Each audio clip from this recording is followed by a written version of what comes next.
First exercise ആയിട്ട് നമ്മൾ start ചെയ്യേണ്ടത് lifting the upper and lower body together. പൊങ്ങിയ കൈ, ഗുഡ്, ഡൗൺ, കമോൺ 2.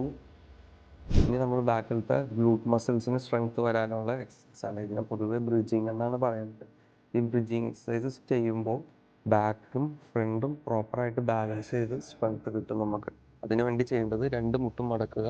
ഇവിടെ ഒരു ബോൾ വെക്കാനുള്ള ഒരു ഗ്യാപ്പ് ഉണ്ടാവണം. ഹാൻഡ് രണ്ടും താഴെ സപ്പോർട്ട് എടുക്കുക. Then you have to lift your hip, lift up, slowly down. കാല് ക്ലോസ് ആകരുത്, വൈഡ് ഓപ്പണും ആകരുത്.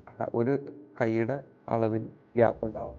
2, ഗുഡ്, 3. ഇനി അടുത്ത എക്സസൈസ് ഫ്രണ്ട് കോർണറുകളാണ്.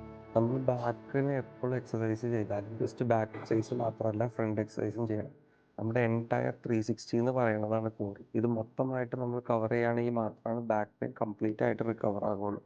സോ ഇനി ഫ്രണ്ട് മസിൽസ് സ്ട്രെങ്തൻ ആക്കാൻ close your legs, hands down, lift both the legs up, slowly down. ഇതും ഒരുപാട് പൊക്കയും വേണ്ട. പൊക്കുക, ആ കൺട്രാക്ഷൻ ഉണ്ടാകുന്ന സ്ഥലം വരെ പൊക്കുക ആൻഡ് താത്തൽ. Come 3, good.